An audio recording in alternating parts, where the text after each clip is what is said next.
हाय, hello, good morning. कसे आहात सगळे? आय होप सगळे मजेतच असाल. तर आज आपण या व्लॉगमध्ये बघणार आहोत बेडरूम क्लीनिंग.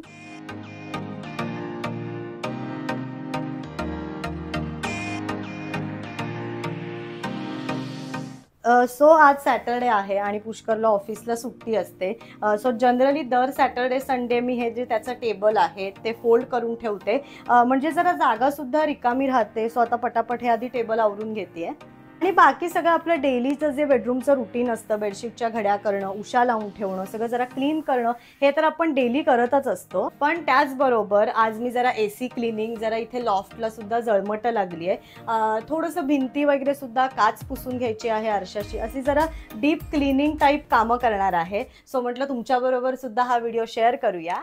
आणि तसं बघायला गेलं तर जनरली आपल्याला कधीच कळत नसतं की घरात एवढा पसारा होतोय कुठून. कारण बरोबर आहे, डेलीच्या रुटीनमध्ये पटापट गोष्टी आपण इकडच्या तिकडे ठेवत असतो. आणि माझं सुद्धा आता असंच झालंय की हे आवरायला कुठून घेऊ. पण ठीक आहे, सगळ्यात आधी मी हे टेबल फोल्ड करून ठेवते, म्हणजे ही एक जागा सगळी रिकामी होऊन जाईल. तर पहिले आपण काय करून घेऊया, तर हे जे दोन्ही लॅपटॉप्स आहेत ते मी आधी सगळे ठेवून घेते. जनरली पुष्करचा जो ऑफिसचा लॅपटॉप आहे ते मी त्याची ऑफिसची बॅग आहे त्यातच ठेवते. आणि हा जो आहे तो आमचा घरचा लॅपटॉप आहे, तो सुद्धा मी जरा पुसून कपाटात खाली ठेवून देणार आहे. सो पहिले मी हे लॅपटॉप सगळे दोन्ही ठेवून घेते. चार्जिंगच्या वायर सुद्धा तुम्ही काल बघितलं असेल, मी या ऑर्गनायझर मध्ये ठेवते. सो ते पहिले पटकन ठेवून घेऊया. आणि बाकी डायरी सुद्धा मी कपाटात ठेवते. जनरली हा जो माईकचा बॉक्स आहे तो सुद्धा माझा त्याच ऑर्गनायझर मध्ये असतो. सो तो तिथे ठेवून घेते. ट्रायपॉड सुद्धा जागच्या जागी ठेवते. UPS सुद्धा मी सगळं कपाटात ठेवून देते. सो पटापट पहिले हे सगळं जागच्या जागी ठेवून घेते आणि म्हणजे टेबल फोल्ड करता येईल आणि जागा मोकळी होईल.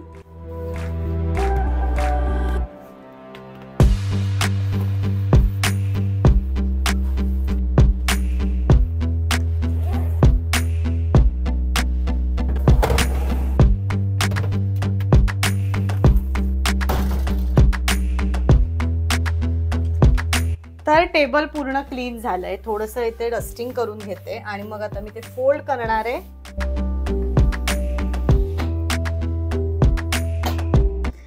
सो हे असं आमचं फोल्डेड टेबल आहे. ॲक्च्युली एकदा आम्ही विचार केला की वॉल माउंटेड करून घेऊया का, पण तेव्हा आम्हाला हे आवडलेलं आणि हे खूप दणकट आहे.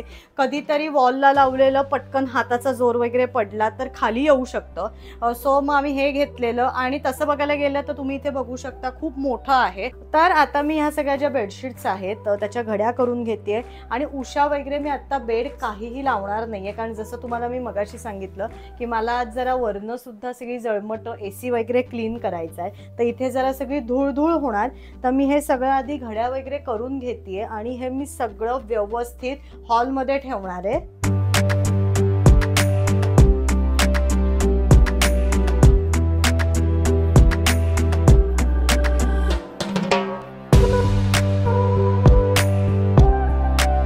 तो आता मी हे सगळं पटकन हॉलमध्ये ठेवून येते आणि क्लिनिंगला सुरुवात करते. आणि या दोन्ही बेड्सच्या ज्या बेडशीट्स आहेत त्या मी आत्ता चेंज नाही करते, कारण एनीहाऊ मला त्या धुवायला टाकायच्यात आणि सगळी धूळ खाली पडणार आहे. सो मी त्यानंतर चेंज करणार आहे. आणि नॉर्मल जे मी क्लिनिंग करते ते या ब्रशने करते, कारण थोडीशी धूळ असते. सो सगळ्यात आधी आपण या ब्रशने जे जे क्लीन करायचं आहे ते सगळं क्लीन करून घेऊया. आणि या सगळ्या क्लिनिंगमध्ये भरपूर डस्ट असते आणि मग आपल्याला ॲलर्जिकल सर्दी वगैरे नॅचरली होतच. सो त्यासाठी प्रिकॉशन म्हणून मी स्कार्फ बांधून घेणार आहे आधी. खरं तर आज सकाळी उठल्याच मी ठरवलेलं की बेडरूम डीप क्लीन करायचं, कारण आज आहे सॅटरडे. जसं मगाशी तुम्हाला सांगितलं, पुष्कर आणि राऊ दोघांनाही सॅटरडे संडे सुट्टी असते. त्याच्यामुळे हे दोन्ही दिवस मला तसे निवांत असतात. रोजचं डेली रुटीन तर असतंच, जेवण, भांडी, केर, लादी हे चालूच असतं. पण डीप क्लिनिंगला तसा निवांत वेळ लागतो. म्हटलं आज या दोघांना सुद्धा सुट्टी आहे तर पटकन बेडरूम डीप क्लीन करून घेऊया. डेली रुटीनमध्ये बेडरूम क्लीन करताना केर, लादी, डस्टिंग हे तर मी करतेच, पण आज जरा मला AC, फॅन, खिडक्या, कपाटं हे सगळं नीट आवरायचं होतं. सगळ्यात आधी सुरुवात केली ती लॉफ्ट पासून. हे सगळे लॉफ्ट, कपाटं, खिडक्या मी महिन्यातून 2दा तरी असे डीप क्लीन करतेच करते. कारण प्रचंड धूळ जळमट हे आपल्या घरात येत असतातच आणि जरी आपल्याला दिसत नसले तरी ते असतात आणि नंतर त्याचाच त्रास सुद्धा आपल्याला होतो. त्याच्यामुळे मला सुद्धा आज थोडी थोडी जळमट धूळ हे दिसत होतं.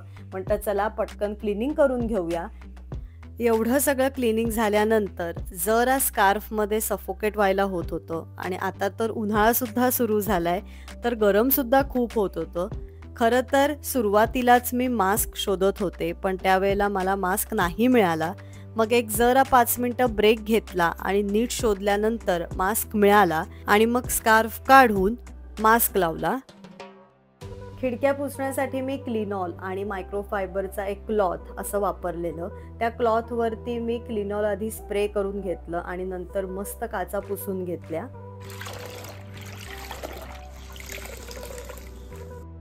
त्यानंतर राऊचं कपाट सगळ्यात आधी मी ओल्या फडक्याने पुसून घेतलं आणि लगेच सुक्या फडक्याने सुद्धा पुसलं.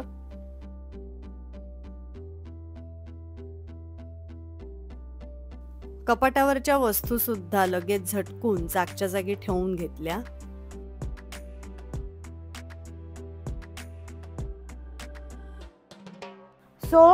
बऱ्यापैकी डस्टिंग आणि जे मला पुसून घ्यायचं होतं ते मी पुसून घेतलंय आणि आता 2 मेन गोष्टी मला करायच्या त्या म्हणजे फॅन आणि AC. ते सुद्धा पटापट करून घेऊया. सगळ्यात आधी मी आता इथे फॅन पुसून घेणार आहे. अगेन कोरडा हा जो ब्रश आहे त्याने मी तो स्वच्छ क्लीन करून घेणार आहे. जनरली मी जेव्हा AC क्लीन करते तेव्हा मला पुष्कर ACच्या आतमध्ये ज्या जाळ्या असतात त्या काढून देतो. आपण एकीकडे फॅन क्लीन करून घेऊया तोपर्यंत पुष्कर त्या जाळ्या काढून ठेवतोय.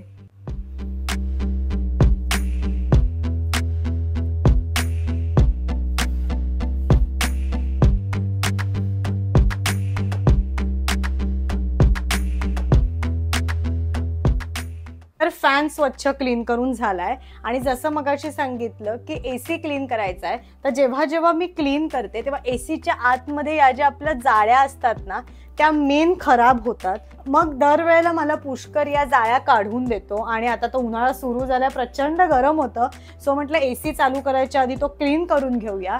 आता सुद्धा या पुष्कर मला जाळ्या काढून देतो आणि मग त्या कशा मी धुते हे सुद्धा तुम्हाला दाखवते.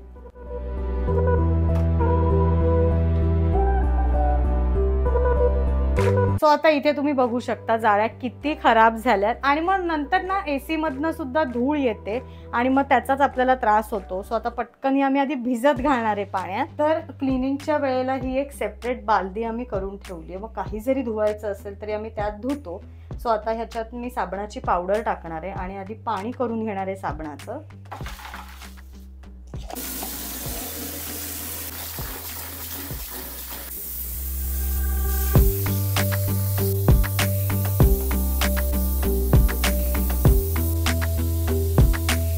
तर अशा या जाळ्या आपल्याला साबणाच्या पाण्यात एक 5 मिनिटं तरी भिजवून ठेवायच्या आहेत.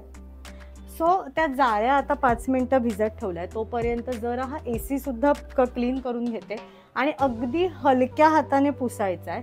आणि ॲक्च्युली कसं सर्व्हिसिंगला आपण बोलवतोच ते तर आपल्याला एकदम मस्त क्लीन करून देतात. पण जनरल जर क्लिनिंग करायचं असेल तर थोडंसं असं आपण क्लीन करून घेतलं आणि जाळ्या मेन क्लीन केल्या ना की कूलिंग सुद्धा मस्त होतं. ACच्या जाळ्यांबरोबरच ACचे जे वेंट आहेत त्यावरती सुद्धा धूळ जळमट असतात. त्याच्यामुळे ते सुद्धा ओल्या फडक्याने पुसून घेऊया.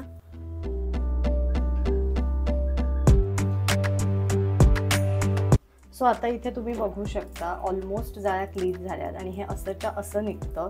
ते मी ब्रशने आता काढून घेणार आहे.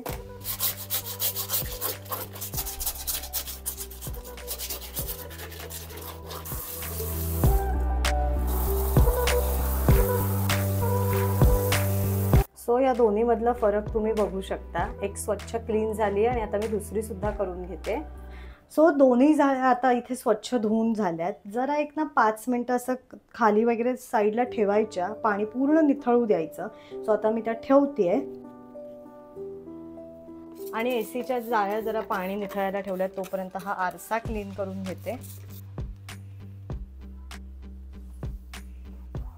आरसा सुद्धा एकदम क्लीन झालेला आहे आणि अशा प्रकारे माझं ऑलमोस्ट बेडरूम आता आवरून झालंय.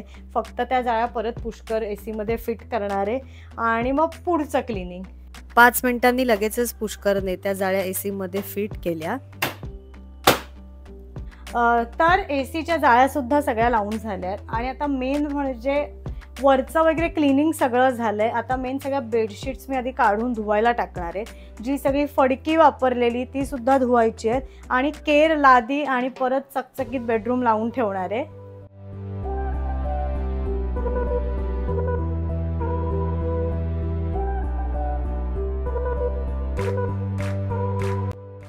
चादरी झटकून झाल्यानंतर लगेचच त्या धुवायला बाथरूममध्ये ठेवल्या आणि लगेच मी स्वच्छ केर काढायला सुरुवात केली.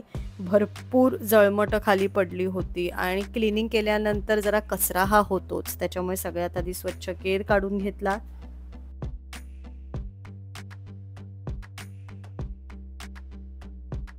केर काढून झाल्यानंतर मस्त फिनेल टाकलेल्या पाण्याने लादी स्वच्छ पुसून घेतली. लादी स्वच्छ पुसून झाल्यानंतर सगळ्यात आधी डबल बेडवर बेडशीट टाकायला घेतली. लगेचच सिंगल बेडवर सुद्धा बेडशीट टाकून घेतली. बेडरूम मस्त क्लीन झालं होतं. एकीकडे मी बेडशीट, ब्लँकेट, उषा सगळं जागच्या जागी लावत होते. या आधी सुद्धा मी म्हटलंय, ज्या नावाने माझा व्लॉग आहे, आपलं घर स्वच्छ बघणं ह्यासारखं सुख नाही. अशा प्रकारे बेडरूम मस्त क्लीन झालेला आहे. तर व्लॉग कसा वाटला कमेंट सेक्शन मध्ये नक्की कळवा. भेटूया माझ्या नेक्स्ट व्लॉग मध्ये. See you again. Vlog created by Pushkar Ankita.